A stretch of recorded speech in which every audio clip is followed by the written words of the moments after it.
Hello, everybody, and welcome back to a wonderful episode of Chocobo Dash. I'm one of your hosts, now Celestine. And I'm your other host, Elliot Lefebvre. Now, first and foremost, you might notice that this episode's a little bit late. We were discussing it for a while in between both of our workloads, the holiday season, and the fact that I'm personally being overstressed and overexhausted. We are going to take a short holiday break, and we will be back around the 10th of January or so. That gives us a couple of weeks to enjoy the holidays, to relax, to recover, just like everybody else. And I'm sure in that time we'll have 7 new jobs announced and have a complete playable demo of Heavensward, because that's the way the world works. But alas, you're going to have to just live without our commentary for a couple of weeks there. Yeah, I apologize, but, you know, we're people too, and we have to enjoy our holidays as well. But before then, we're going to sign off, obviously, this episode, but just for a short hiatus. But before we do that, we do have a little bit of news to discuss in anticipation of the final fan fest of the year. Oh, you mean the Japanese fan festival? Yes, I do. With the huge amount of loot that they're going to have available. Oh, it's crackers, whatever.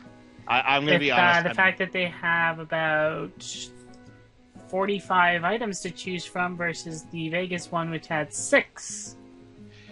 You know what? I'm not going to... I can't really fault them on this one because, again, this is a game that's made in Japan. I can kind of understand them, you know, rolling out a bit more of a red carpet for the home show, as it were.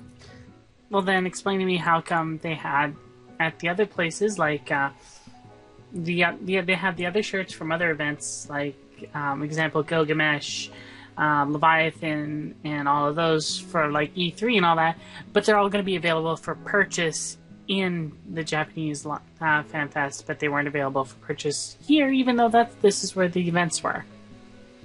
Because, again, I'm still going with, it is a Japanese game. I'm not going to give them a whole lot of grief for giving a little extra stuff to Japan. I would normally agree with you if it was a little extra stuff. I'm sorry, I felt a bit ripped off once I saw the list of everything that they got. Well, then maybe you should go to Japan. You want to pay for my ticket? Sure. You know what? Just pay for the tickets. I'll reimburse you on the 5th of whenever.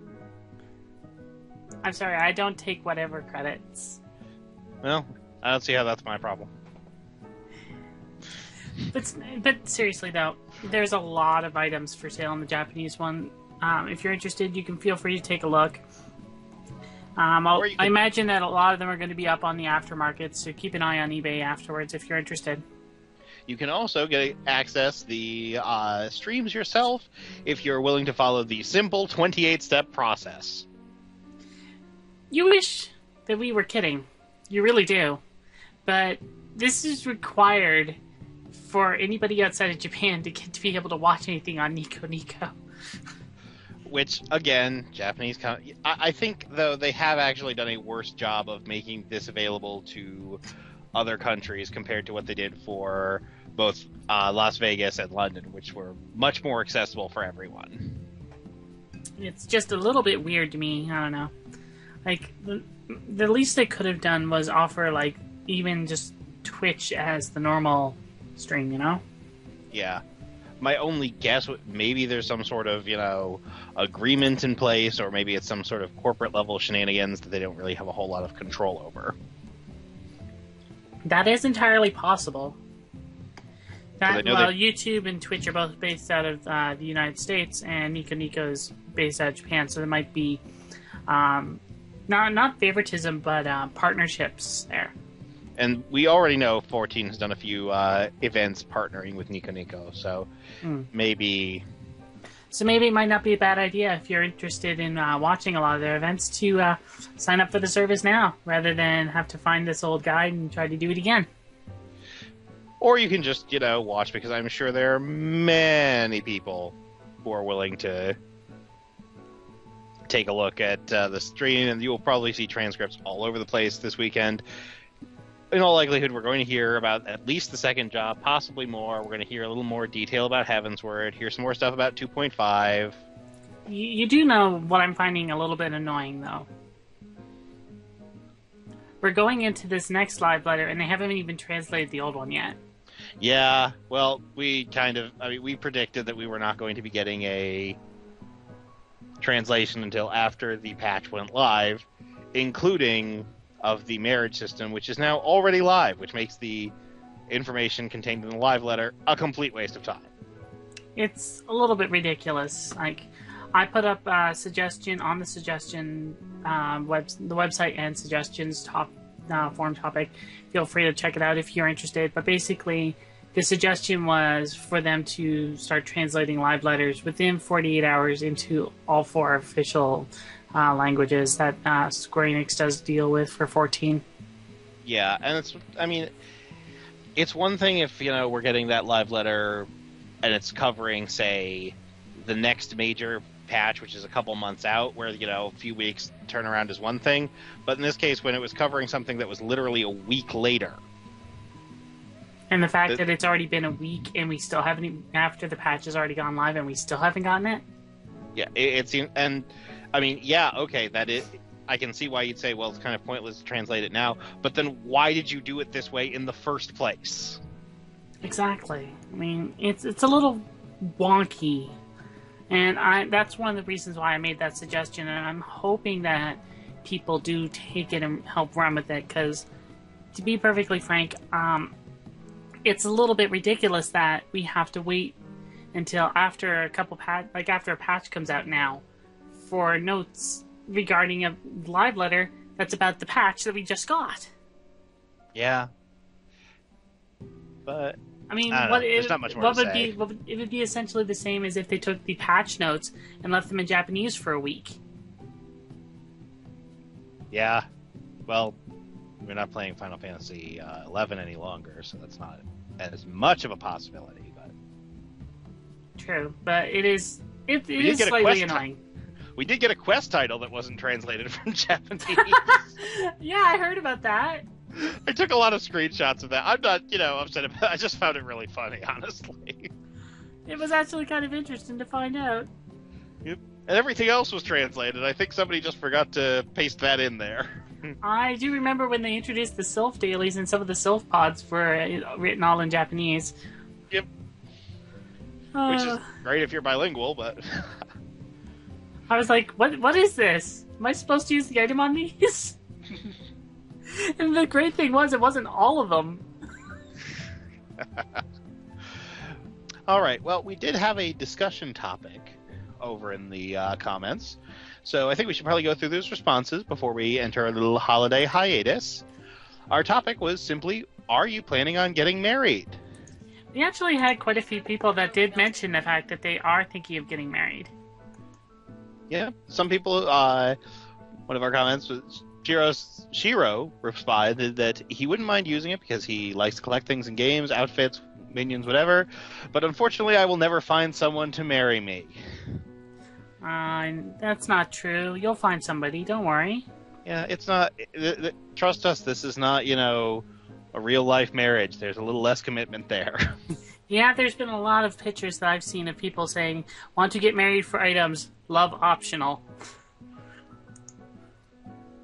I'm marrying for, love and character, friendship in real life. Yeah. I already married for love. Somebody, Striker Cloud here. Do I plan to get married? Yes, someday in the future. Probably not until Heaven's Word or further in the future. Do not have significant other yet, but still searching, so one day I'm sure. Partook in the wedding back in Final Fantasy XI.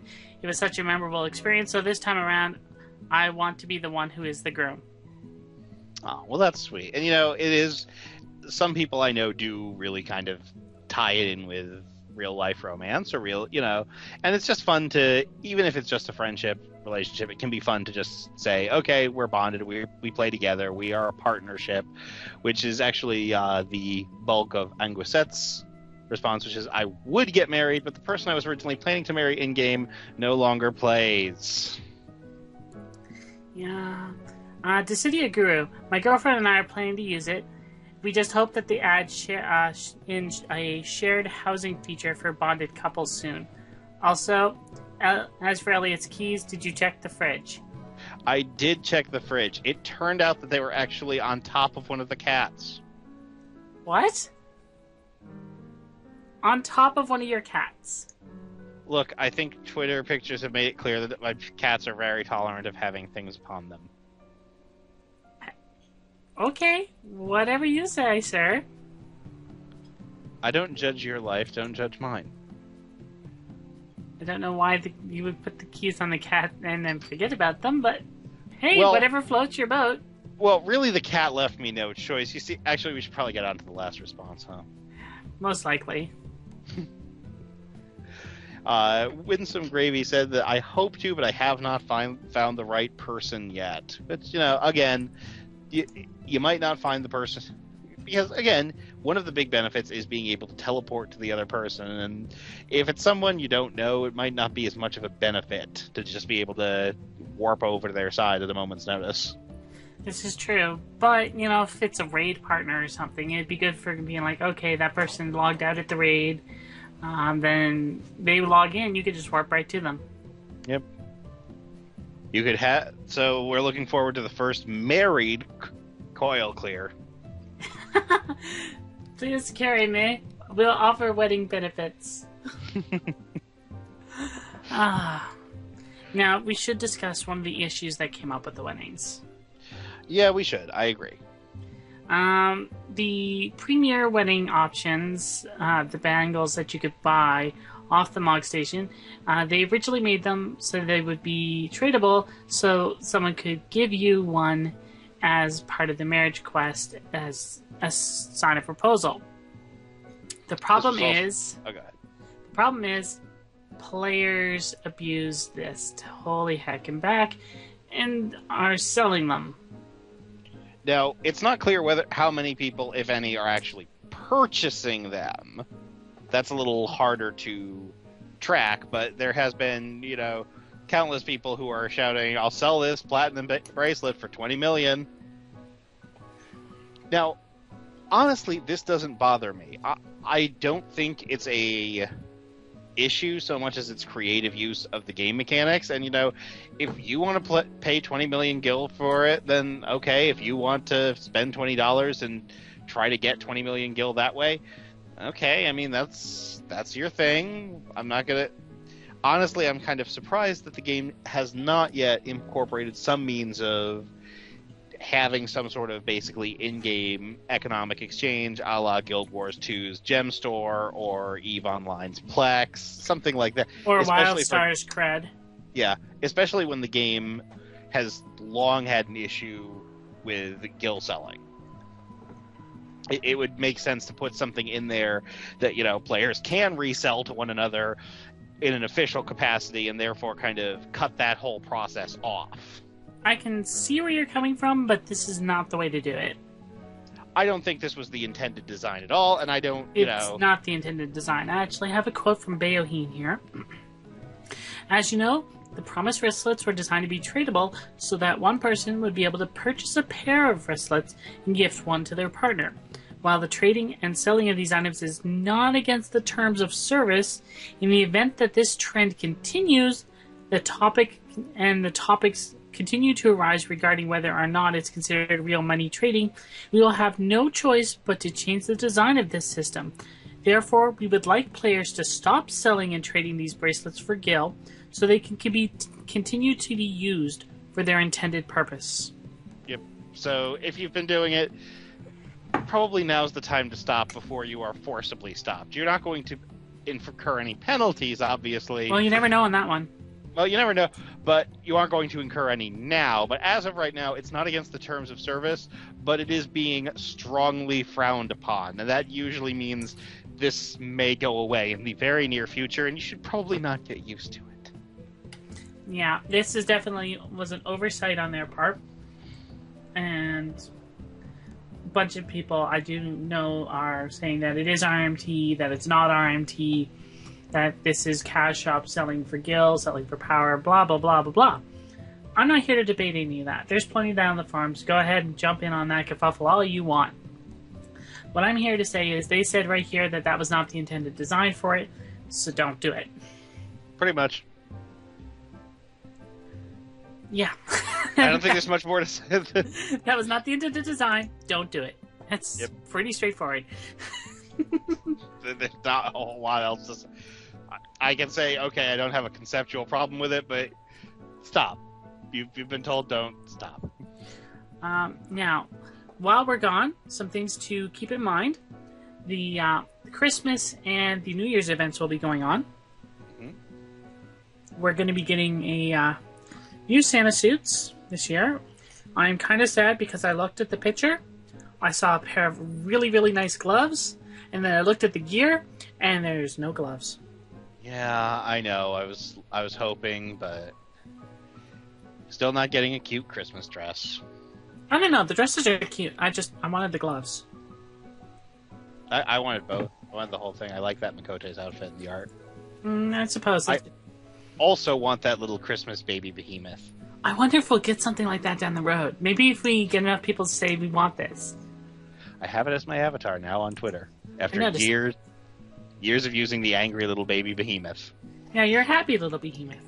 Yep. Now, you did notice the other minion that was on there. Yes, I did. Puppy dog. Yes. I wonder if we'll get that eventually. I don't know. But it would certainly be welcome. Mm-hmm. More minions for me. Yep. By the way, you still owe me a fat cat. I gave you a fat cat. No, technically you gave me a picture of a fat cat. I don't see what that has to do with anything. I'll settle for a fat cat minion.